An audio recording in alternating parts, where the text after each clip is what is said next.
Hello, hello, hello, hello, hello. ဒီနေ့ပြောမယ်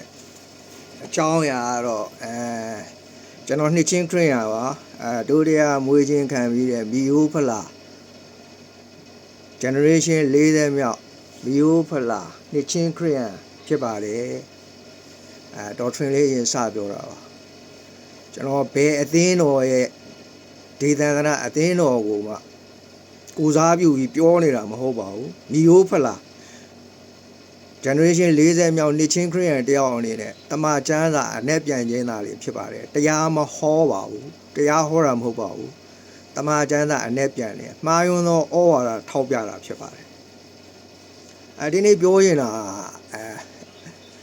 Judaism ဘာလဲပေါ့နော် Christianity ကဘာလဲပေါ့အဲ့ဒါလေးနည်းနည်းဟို classify ပေါ့ဗျာgeneral knowledge ပေါ့နော်အဲ့ဒါလေးနည်းနည်းပြောတာပါဘုသူတော်ပေါ့ဗျာနားမထောင်လဲကြော်သွားပေါ့နားမခံနိုင်လဲကြော်သွားပေါ့ဗျာဘုသူတော်တော့နည်းနည်းပွားရသွားတာပေါ့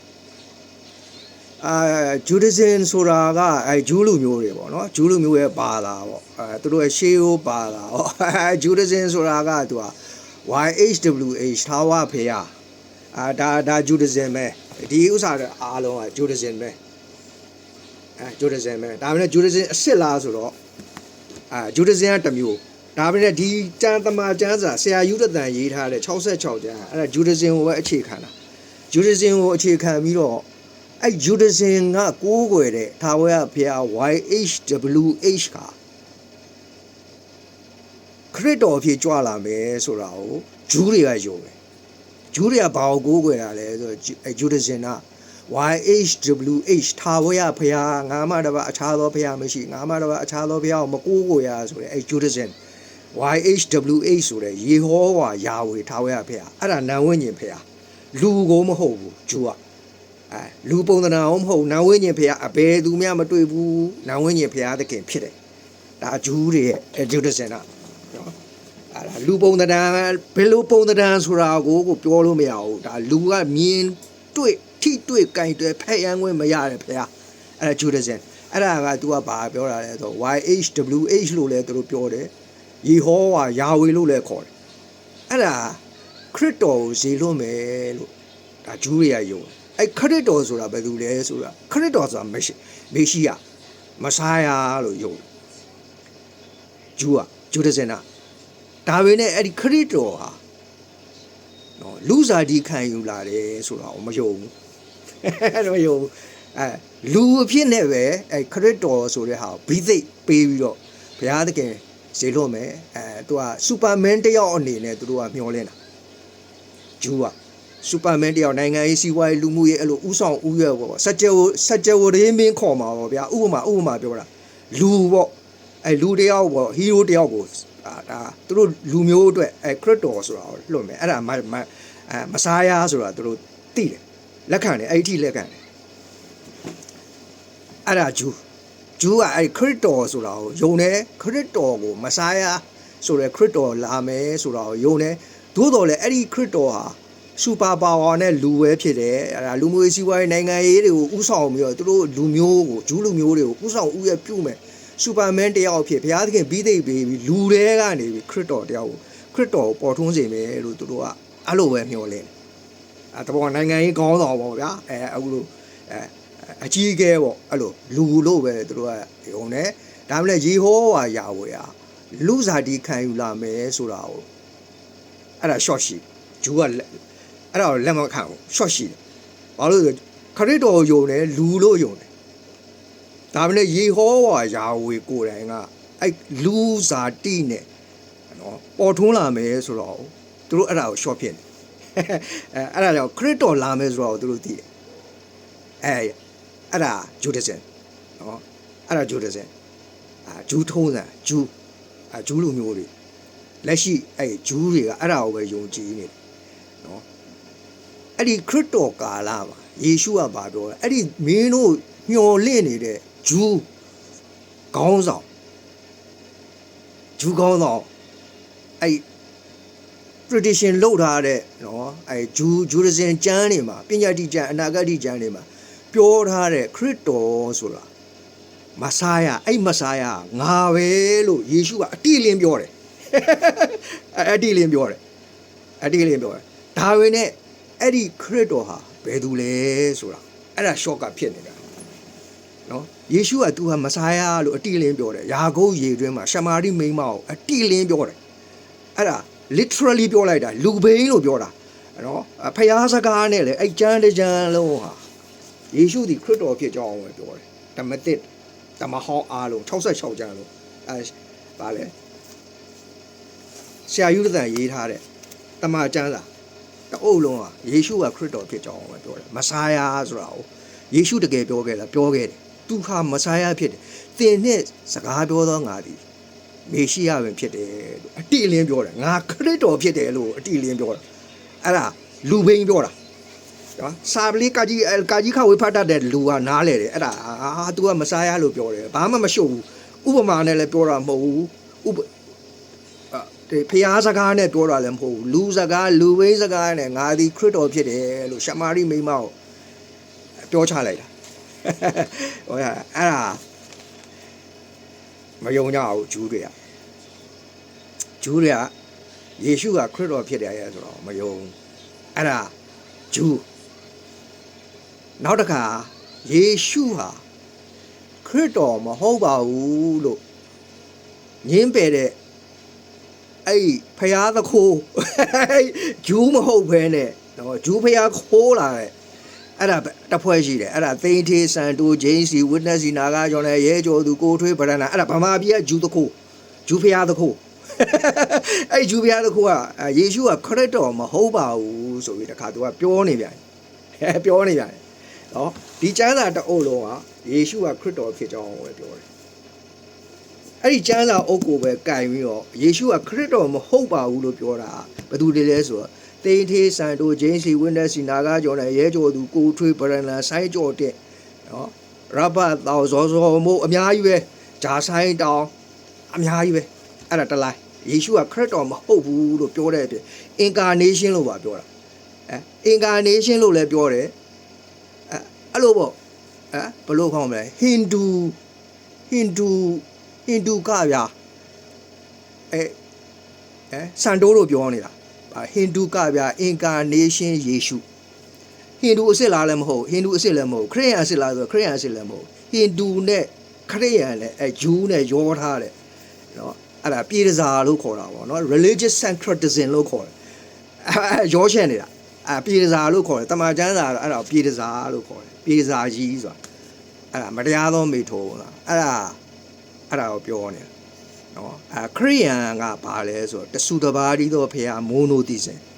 ခရစ်ယာန်အစ်စ်ကတဆူတပါးဒီသောဖရာမိုနိုသီစင်ယေရှုကခရစ်တော်ဖြစ်တယ်အဲ့ဒါကိုယုံဂျူးကမယုံဘူးယေရှုကခရစ်တော်ဖြစ်တယ်ဆိုတော့မယုံဘူးနော် Christianity အစ်စ်ကယေရှုကခရစ်တော်ပါလို့လက်ခံတာဒါလည်းအဲ့ဒါဒီတမန်ကျမ်းစာ66ကျမ်းခရစ်ယာန်ခရစ်ယာန်လက်ကင်ထားတဲ့နှစ်ချင်းခရစ်ယာန်ပေါ့နော်အဲ့ဒါယေရှုဟာခရစ်တော်ဖြစ်ပါတယ်ဆိုတာကိုပဲပြောတာအဲ့66ကျမ်းတော့တိန်သေးစံတို့ဂျိန်းစီဝင်းနက်စီနာဂါကျော်နဲ့ရဲကျော်သူကိုထွေးဗရဏဆိုင်းကျော်တဲ့အဲ့ဒါကကြောင်လက်သေးဝက်ဒီကျမ်းစာအုပ်ကိုကင်တယ်ကင်ပြီးယေရှုကခရစ်တော်မဟုတ်ဘူးယေရှုထဲမှာ empty ခန္ဓာထဲမှာနော်ခရစ်တော်ဆိုတဲ့ဖခင်ရဲ့ဝိညာဉ်ကဝင်ပြီး incarnate Hinduism incarnate လို့ပြောတာနဲ့ Hinduism ပဲအဲ့ဒါပူကတ်ဝင်စားခြင်းခရစ်ယာန်ယုံ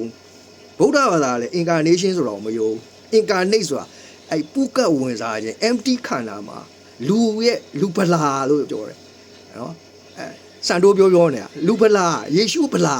လူဗလာဗလာနဲ့ပြောနေအဲ့ဗလာကျင်းတယ်ဆိုတာအဲ့ဒါ kenosis ကဘယ်ကလာ heresy kenosis ကဘယ်ကလာ Hinduism ကလာအဲ့လူဗလာ inner self လို့ခေါ်တယ်နော်အတွင်းဝိညာဉ်နုနယ်အတွင်းဝိညာဉ်အားနေတဲ့သူမှာအဲ့ဒါအလုဗလာလို့ခေါ်တယ်တချို့ကရှိဘူးမရှိဘူးအတွင်းဝိညာဉ် inner self လည်းမရှိဘူးနော် outer self ပဲရှိတယ်အဲ့ဒီထဲမှာဝင်ပူးတာခန္ဓာမရှိတဲ့အဲ့ဒီနောက်ဝိညာဉ်နတ်ဆိုးအဲ့ဒါဝင်ပူးတာဟဲ့လားခန္ဓာမရှိတဲ့ဝိညာဉ်တွေဝင်ပူးတာအဲ့ဒါ incarnation လို့ခေါ်တယ်အဲ့ဒါပုကဝင်လာခြင်း အဲ့ဒါဟာဂျူးကလည်းလက်မခံဘူး incarnation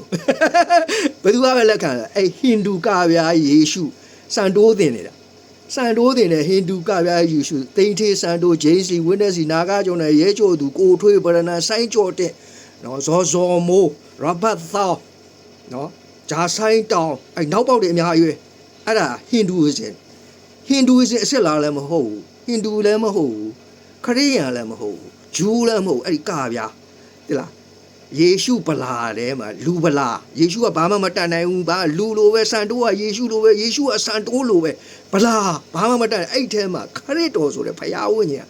ဝင်ပြီး incarnate ဝင်ပူးကတ်တာအဲ့ဒါပူးကတ်တယ်ဆိုတဲ့ဟို incarnation ဆိုတဲ့ဟိုအဲ့ဒါဟင်ဒူရှင်ဖြစ်သွားအဲ့ဒါဘာလဲဆိုအဲ့ဒါကြောင့်ကျွန်တော်ပြောတာဟင်ဒူကဗျာယေရှုအဲ့ဒါစံတိုးတင်တယ်စံတိုးသိန်းသေးဂျင်းစီဝစ်နက်စီရဲကျော်သူကိုထွေးဗရဏဆိုင်းကျော်တဲ့ဒါပေမဲ့ဒီစာအုပ်ကိုပဲကြိုင်ဒီစာအုပ်ကိုပဲကြိုင်ပြီးကြောင်းလက်သေးဝဲလုံးတယ်အများကြီးပဲနော်ငရဲကိုသွားမှာငရဲကိုသွားမှာဒါအတိလင်းပြောတာဘာလဲယေရှုသည်ခရစ်တော်မဟုတ်ဆိုတာအဲ့ဒီဝိညာဉ်က anti christ လို့အတိပြောတယ်ယေရှုသည်ခရစ်တော်မဟုတ်လို့ပြောတာတေယောတေယောကယေရှုသည်ခရစ်တော်မဟုတ်တေယော2:22ယေရှုသည်ခရစ်တော်မဟုတ်ဘူးညင်းပယ်တော်သူကတေယော2:22မှာယေရှုသည်ခရစ်တော်မဟုတ်ဘူးညင်းပယ်တော်သူက anti christ ဖြစ်တယ်ငရဲသွားမှာအဲ့ဒါကြောင့်မလို့အဲ့ဆန်တိုတိန်ထေး James Witness နာဂါကြောင့်လည်းရဲကျော်သူကိုထွေးဗရဏဆိုင်းကျော်တဲ့နော်ဇော်ဇော်မိုးယေရှုသည်ခရစ်တော်မဟုတ်ဆိုတာဘာကိုပြောတာလဲယေရှုနဲ့ခရစ်တော်ကိုခွဲတာအဲ့ဒါငရဲသွားမှာနောက်ရှုံနေတာနောက်တစ်လိုင်းရှိတယ်အဲ့ဒါကဘာလဲဆိုအခု line ပေါ်မှာနှစ်ချင်းမှာဆိုပြီးပြောနေတဲ့လူတွေ9မိနစ်တို့နာမည်ထည့်မပြောနဲ့ဆိုတော့ရှေ့ရဟာပဲပြောလိုက်တော့တာနော်9မိနစ်တို့နော်ဗာလဲနောင်ဘဝအာမခံချက်ပြောင်းနေတဲ့နောင်ဘဝအာမခံချက် page တို့9မိနစ်တို့အဲ့9မိနစ်နောက်တွဲနောက်ဆွဲတွေနောက်လိုက်တွေအဲ့ဒါတွေအားလုံးอ่ะသူတို့နာမည်ပြောရဲတဲ့တရားဆွဲနိုင်တယ်တဲ့ချိန်ချောက်တာဆွဲခြင်းတဲ့တရားကိုဆွဲနော်တမာတရားကိုတော့ပြောရမှာပဲဘုရားသခင်ပြောခိုင်းတာကိုတော့ပြောရမှာဆွဲခြင်းလဲဆွဲငါပြည့်ချက်ကြော်ထားပြီးနော်အဲ့တော့နာမည်မပြောနဲ့ဆိုတော့နည်းနည်းတော့ပေါ့ဗျာဟိုလူမှုရေးရပေါ့နော်အဲ့ဒါ9မိနစ်တို့နော်အဲ့နောင်ဘွားအာမခံကျဲတို့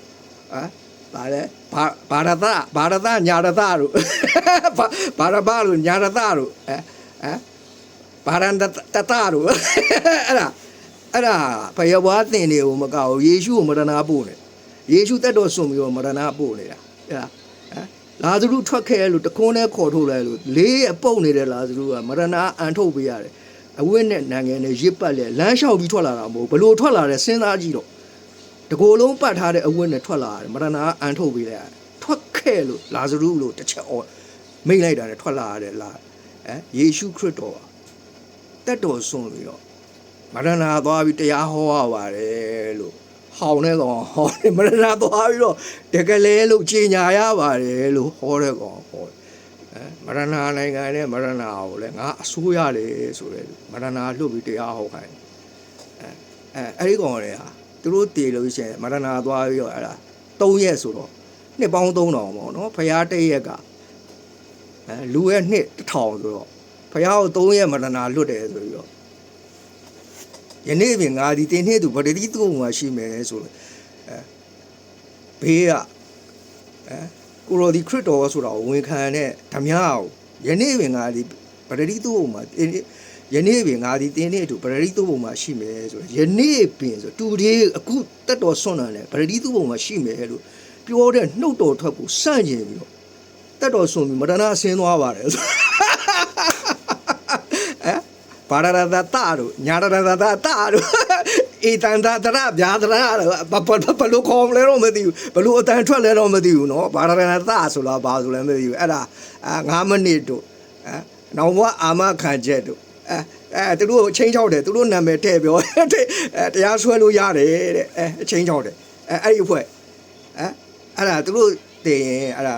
နှစ်ပေါင်း3000မရဏသွားပြီးတော့မရဏတာကိုသွားပြီးတော့တရားဟောရမယ်ဟုတ်လားသူတို့သိဘာလို့သူတို့ပြောတဲ့အတိုင်းလေ I am the way ကို ငါဒီလမ်းခီးဆိုအဲ့လမ်းခီး तू ဟောတဲ့တရားတိုင်း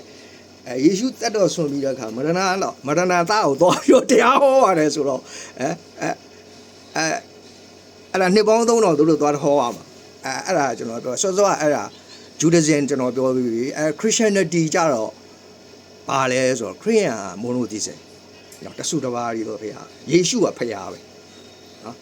ယေရှုကဖခင်လို့ပြောရင်ပါလေယေရှုကခရစ်တော်ဆိုတာဖခင်ဆိုတာယေရှုကခရစ်တော်ဟာယေရှုဖြစ်တယ်အဲ့ဒါကျွန်တော်လည်းထပြောပြီးပြီနော်လူစားဒီခံရနှုတ်ကပတ်တော်ယေဟောဝါယာဝေရဲ့ခန္ဓာ body of Christ အဲ့ဒါ Christianity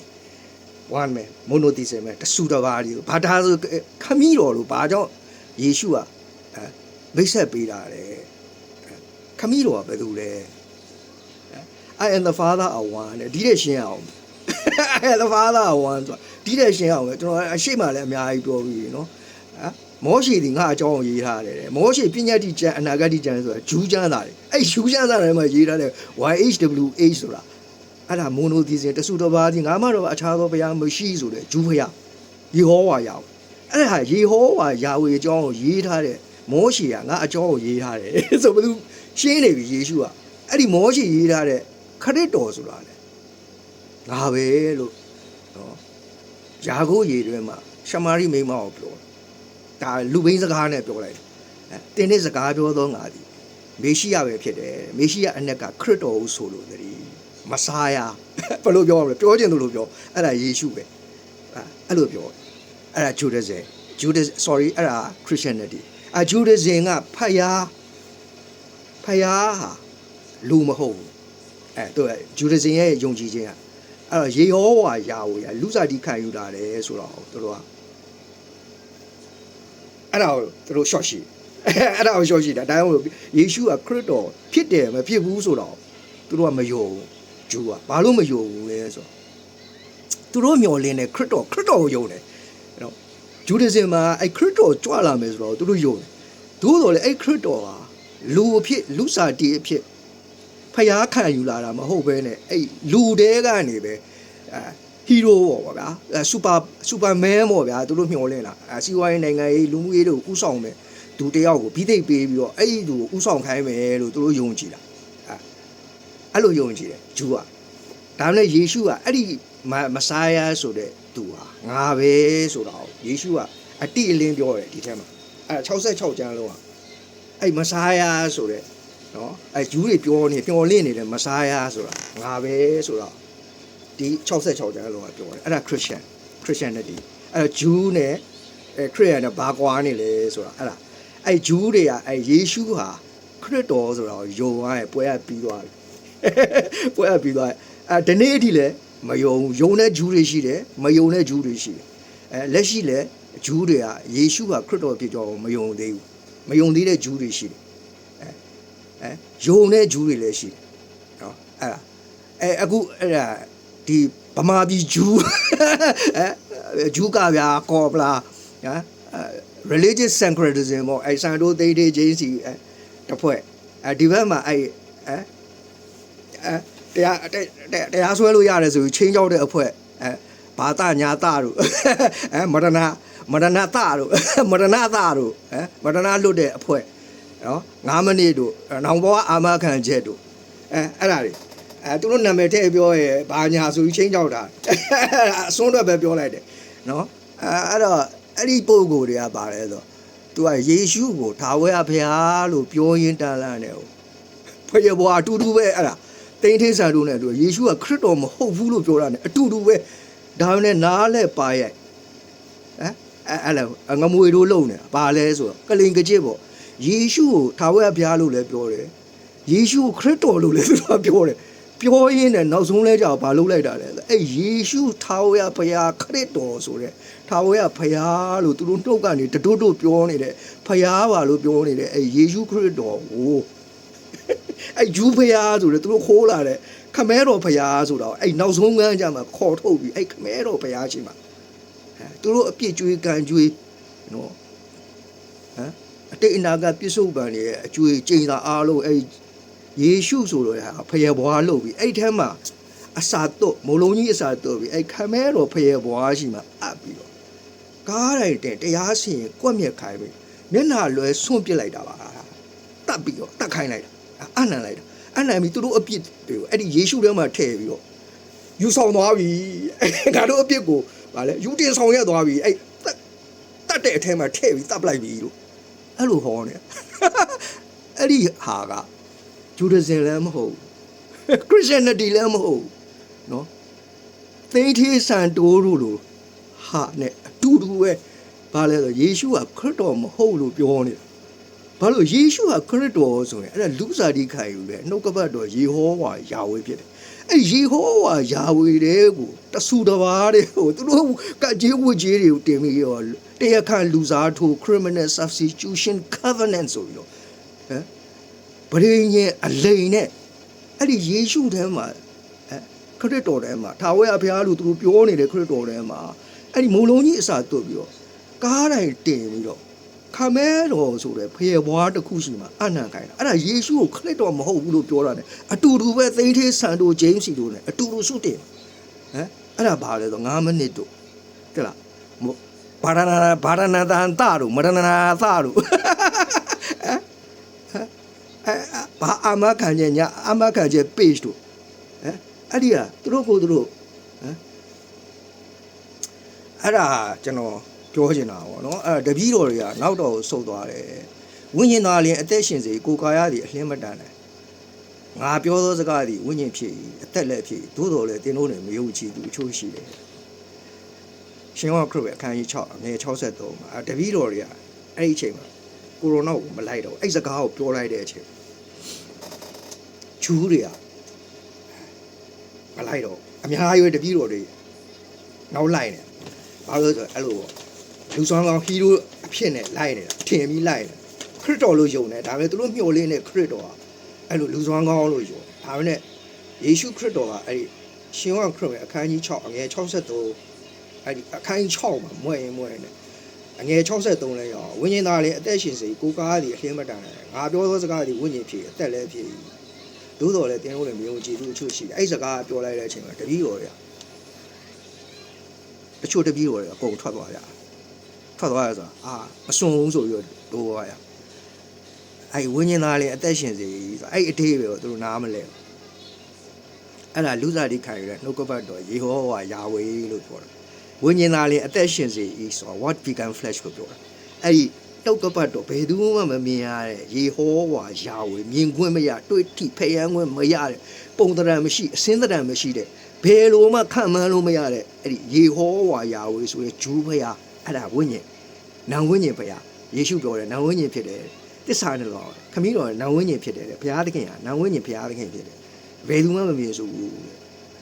ဝိညာဉ်တော်နဲ့လည်းကောင်းတစ္ဆာနဲ့လည်းကောင်းကိုးဝယ်ရတယ်ဆိုအဲ့ဒီနာဝိညာဉ်ဘုရားသခင်ကဝိညာဉ်သားလေးအသက်ရှင်စေဆိုလူစားတိခိုင်းတာ what become flesh လူထဲမှာ pregnant ယူရောအဲ့နှုတ်ကပတ်တော် pregnant ယူအဲ့ဒါ Christianity အဲ့ဒါ Christianity အစစ်ဒီကျမ်းစာအားလုံးအဲ့ဒါလူစားတိခိုင်းယူတဲ့နော်ယေရှုခရစ်တော်ရဲ့ဒေသနာမှာပါလို့ရှိရင်အဲ့ဒါခရစ်ယာန်မဟုတ်ဘူး तू ပြောတာပြောနေတာယေရှုတာပြောတယ် तू ပြောတဲ့ယေရှုကဟိန္ဒူစင်ယေရှုဟိန္ဒူကပြားယေရှုနော်ပေါ်လီတီဇင်ယေရှုအဲ့ဒါကြောင့်ငါ့ကိုသခင်ခေါ်တယ်ကောင်းကင်နိုင်ငံဝင်ရကြမှာမဟုတ်ဘူးအပြတ်ပြောတာအဲ့ဒါကျွန်တော်ရှေ့မှာရှင်းခဲ့ပြီယေရှုသည်လူစားတိခံယူတော့ယေရှုခရစ်ကိုဝန်ခံသောဝိညာဉ်မြည်တကဘုရားသခင်နဲ့ဆက်ဆိုင်တယ်လူစားတိခံယူတော့ယေရှုခရစ်ကိုဝန်မခံတဲ့ဝိညာဉ်မူပါ anti-christ ဖြစ်တယ်အဲ့ဒါဂျူဒစ်ရဲ့ Christianity ရဲ့ Christianity ဟာဖယားစစ်ယေဟောဝါယာဝေလူအဖြစ်ခံယူလာအယိုးအသားအသွေးတဲ့လူစားတိခံယူလာအဲ့ဒါခရစ်တော်အဲ့ခရစ်တော်ကယေရှုကခရစ်တော် one monotheism သုံးပါမဟုတ်အဲ့ဒါ Christianity ဖြစ်တယ်နော်အဲ့ဒီမှာဝိညာဉ်သားလည်းအသက်ရှင်စေကိုကားသည်အလင်းမတန်နိုင်ငါပြောသောစကားကိုဝိညာဉ်ဖြစ်အသက်လည်းဖြစ်သို့တော်လည်းတင်းတို့မယုံကြည်သူအချို့ရှိတယ်ရှင်ဟောခရစ်ဝင်အခန်းကြီး16 sorry ရှင်ဟောခရစ်ဝင်အခန်းကြီး6အငယ်63တော့အဲ့ဒီမှာစပြီးတော့ပြောလိုက်တာ တပည့်တော်60လောက်ကစဖတ်တယ်တပည့်တော်အများတို့ဒီကြားတယ်ဤစကားဒီအလွန်ခက်လာပြီအဘယ်သူနားခံနိုင်မည်လို့ဆိုကြတယ်ထို့သောတပည့်တော်တို့ကဲ့ရဲ့ပြစ်တယ်လို့ယေရှုဒီအလိုလျောက်သိတယ်အလိုလျောက်သိတယ်ဆိုအတွင်းစိတ်တွေကိုသိအလိုလျောက်သိတော်မူတယ်ဤတရားစကားကြောင့်သင်တို့စိတ်ပြကြတော့လူသားဒီအရင်နေရာအရက်တို့တစ်ဖန်ကြွတ်တက်သည်ကိုမြင်တယ်အဘယ်သို့ထင်မှတ်ကြအရင်နေရာအရက်ကိုကြွတ်တက်တယ်လားအဲ့ဒါမှကောင်းကင်မှာစင်တဲ့ကောင်းကင်ဘုံနဲ့ရှိနေတော့လူသားမှတပါအဘယ်သူမှကောင်းကင်ဘုံတို့မတက်ဘူးအဲ့လူစားတိခိုင်ရနှုတ်ကပတ်တော်ဟာယေဟောဝါယာဝေ YHWH ရဲ့ခန္ဓာ Bodies of Christ ဖြစ်တယ်ဆိုတော့အဲ့ဒါကိုပြောတာတေယော14ကိုပြောတာယော14 sorry တေယောတယ်ယော14ကိုပြောတာနှုတ်ကပတ်တော်ဒီလေလူစားတိဖြစ်ကိုခိုင်ရကျေးဇူးတော်နှကောင်တစ္ဆာတော်ကိုပြည့်စုံတယ်ငါတို့အတွင်တည်တော်မူသည်ဖြစ်၍ခံမီးတော်၌ YHWH ၌တဘာဒီတော်သွားတော့ sonship တားရဲ့အဖြစ်တော်ကိုစွန့်ပေးတာအဲ့ဒါ relationship born againနှုတ်ကပတ်တော်ဒီလေလူစားတိဖြစ်ကိုခိုင်ရကျေးဇူးတော်နှကောင်တစ္ဆာတော်ကိုပြည့်စုံတယ်ငါတို့အတွင်တည်နေတော်မူသည်ဖြစ်ဆို not incarnation dwelling among us spread နဲ့ယူတာနှုတ်ကပတ်တော်လူစားတိခိုင်ယူတာအဲ့ဒါအပြစ်မဲ့ပရိသေတွေဆွဲယူခြင်းကိုပြောတာengage လုပ်ထားတဲ့သတို့သမီးကညာနောင်နာဆွဲတဲ့သတို့သမီးကညာယုံကြည်သူရဲ့ဝမ်းမှာအပြစ်မဲ့ပရိသေတွေဆွဲယူပြီး born again ယေရှုကိုထပ်တလဲလဲဖွားမြင်ပြီးဂိုင်းဆက်ခွင့် graphic မှန်သောစပြည့်နေမှာတန်ရိုင်းသောတန်လင်ဘက်ကိုချိုးပြီးဂိုင်းဆက်ခွင့်ကိုစွန့်ပေးတာ sonship ဆိုတာ dictionary မှာရှာကြည့်မရှိဘူးဒါပေမဲ့ဆရာယူရတာသားရဲ့အဖြစ်တော်နှုတ်ကပတ်တော်အဖြစ်ဖွားမြင်သောသားအဲ့ဒါကို sonship လို့ခေါ်တယ်အဲ့ဒါကိုစွန့်ပေးတာအဲ့ဒါကိုပြောတာလူသားဒီရဲ့အရင်အနေအရက်တို့တဖန်ကြွတဲ့ဒီကိုမြင်နေတယ်အဘယ်သို့ထင်မှရလဲအဲ့ဒါလူစားတိခိုင်ပဲနှုတ်ကပတ်တော်ယေဟောဝါယာဝေငါပဲလို့ပြောတာငါ I am the Father are one လို့ပြောတာငါ့ကိုမြင်တော်သူကခမည်းတော်ကိုမြင်တယ်ခမည်းတော်ကိုမြင်တော်သူကငါ့ကိုမြင်ခမည်းတော်အခွင့်မပေးရင်ဒါတော့ဘယ်သူလဲဆိုတာမသိရဘူးပဲဒါတော့ကလင်းစီတော်သူမှာခမည်းတော်သိတယ်လို့ပြောတာ vice versa if and only if နော် I and the Father are one ငါနဲ့ငါခမည်းတော် one ဖြစ်မှာငါနဲ့ငါခမည်းတော်ကိုသိတယ်နော်ငါနဲ့ငါခမည်းတော်ကငါဆိုတော့ဝင်ခံမှာခမည်းတော်ဘယ်သူလဲဆိုတာသိပြီသားတော်ဘယ်သူလဲဆိုတာသိတယ်ဆိုတာကိုပြောတာအဲ့ဒါကောင်းကင်ဘုံလူသားဒီကောင်းကင်ဘုံမှာရှင်တဲ့ကောင်းကင်ဘုံနဲ့ရှိနေတော့လူသားမှတော့အဘယ်သူမှကောင်းကင်ဘုံတို့မတက်ပြီဆိုတာ I and the Father are one လို့ပြောတာ monotheism YHWH ခန္ဓာဟာသူပဲလို့ပြောတယ်လူသားဒီအရင်နေရာရက်တို့တဖန်ကြွတဲ့ဒီကိုမြင်နေတင်တို့ဒီအဘယ်လိုထင်မှကြတယ်ငါပြောသောစကားဒီဝိညာဉ်ဖြစ်တယ် what ငါပြောသောစကားဆိုနှုတ်ထွက်ဝိညာဉ်အဲ့ဒီဝိညာဉ်အဲ့ဒါ spirit အဲ့နှုတ်ကပတ်တော်ဟာဖျားဖြစ်တယ်လို့ရောတစ်မှာပြောတာ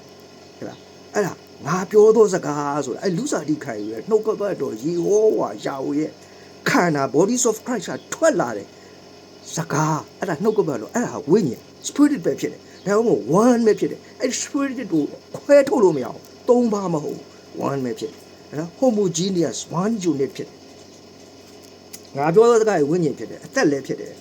ဝိညာဉ်လည်းဖြစ်တယ်အသက်လည်းဖြစ်တယ်အသက်ဆိုတာပါထာဝရအသက်ကိုပြောတာထာဝရအသက်ဆိုတာမှန်သောဘုရားသခင်တဆူကြီးဖြစ်တော်ကိုတော်ကိုဇေလုတော်မူသောယေရှုခရစ်တရှိခြင်းဆိုကိုတော်ဆိုတာအဲ့ bodies of Christ လူစားတိခံရတဲ့နှုတ်ကပတ်တော်ယေဟောဝါယာဝေခန္ဓာ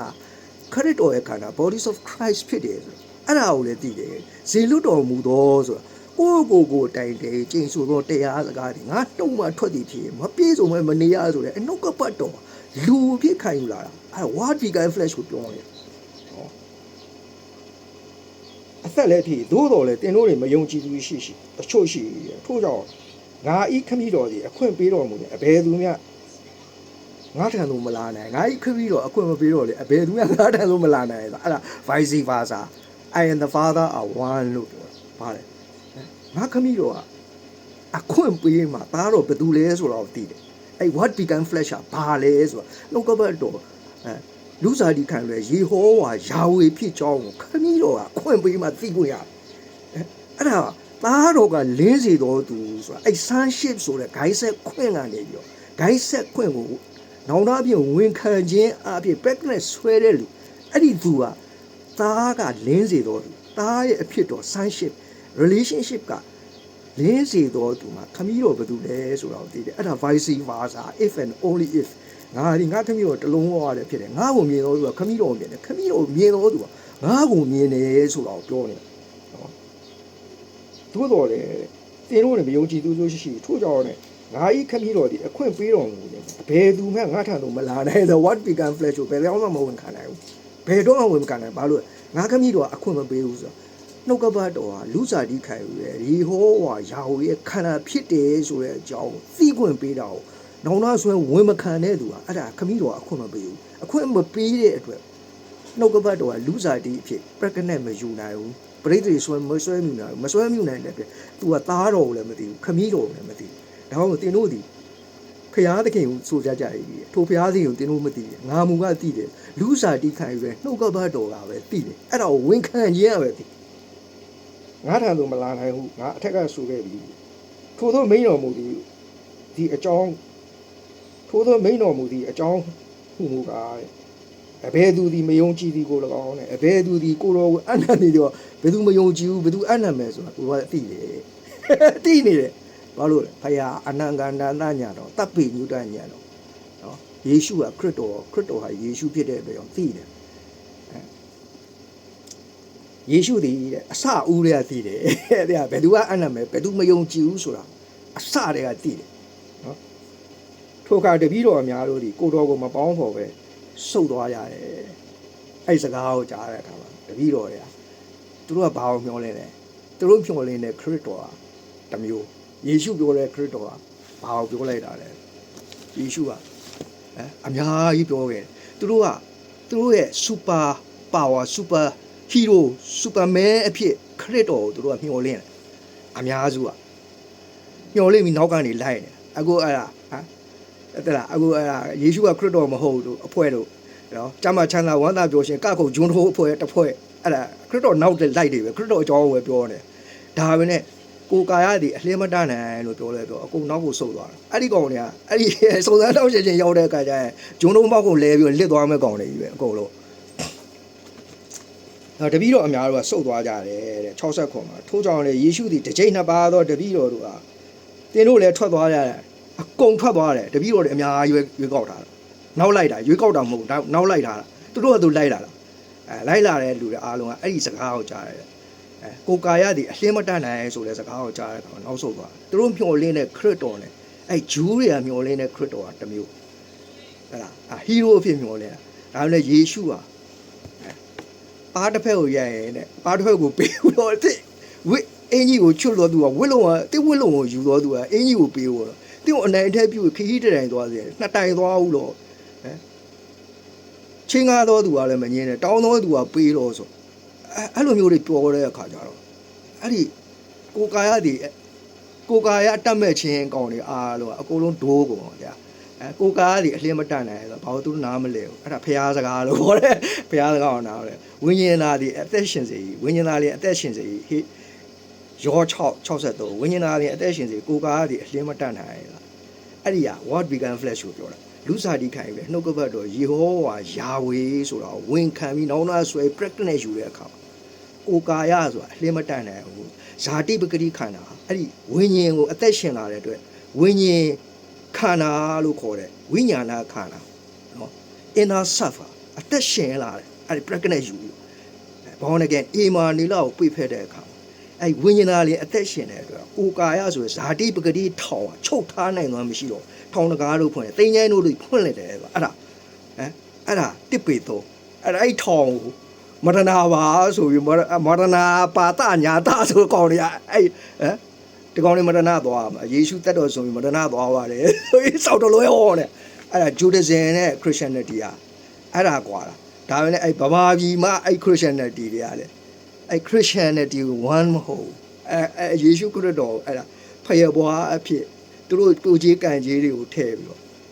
ခရစ်တော်တော့လက်ခံတယ်ယေရှုကခရစ်တော်ဖြစ်ကြောင်းလက်ခံတယ်ခရစ်တော်ရဲ့ခန္ဓာထဲမှာနောက်ဆုံးလဲကြောသူတို့ဝူကြီးကံကြီးတွေအဲ့ဒါယူရစကားယုံနဲ့အတူတူပဲအသဗျာ30နဲ့ပါကိုအကျိုးအတွက်ကိုလွတ်မြောက်ဖို့ကိုကယ်တင်ခြင်းရဖို့အဲ့ဒီဟာမှားယွန်းသောအယူပါလဲဆိုတော့တရားခံလူစားထိုး criminal substitution covenant ဆိုပြီးတော့တရားခံလူစားထိုးငါတို့အပြစ်တွေကိုသူ့အထက်မှာထည့်ပြီးတော့ခမည်းတော်ရှိမှအပ်ပြီးတော့ယူဒရှကာရဲ့လို့ပဲခမည်းတော်ရောင်းစားလိုက်တာသူတို့အပြစ်ထည့်ပြီးတော့ရော်ကြီးအပြစ်ရောင်းစားပြီးခမည်းတော် substitution နော် တရားခံလူစားတို့အဖြစ်နဲ့ကွက်မြက်ပြီးတော့ကားတိုင်းတင်ကွက်မြက်ပြီးစွန့်ပစ်လိုက်တယ်မျက်နှာလွှဲလိုက်ပါတယ်ဆိုပြီးပေါက်ပန်းစေးသင်နေတဲ့အဲ့ Christianity မဟုတ်တဲ့ Hinduism ကဗျာမာရနာကိုညှော်တဲ့မာရနာသတို့မာရနာသတို့9မိနစ်3000မိနစ်မာရနာမှာသွားပြီးတော့ရက်ပေါင်းနှစ်ပေါင်း3000တရားဟောမယ်ဟိုဖယေဘွားဟောနေတဲ့အဲ့ဒီဟာသူတို့နာမည်ပြောရင်တရားဆွဲမယ်ဆိုလို့God bless you တလောက်ပဲเนาะ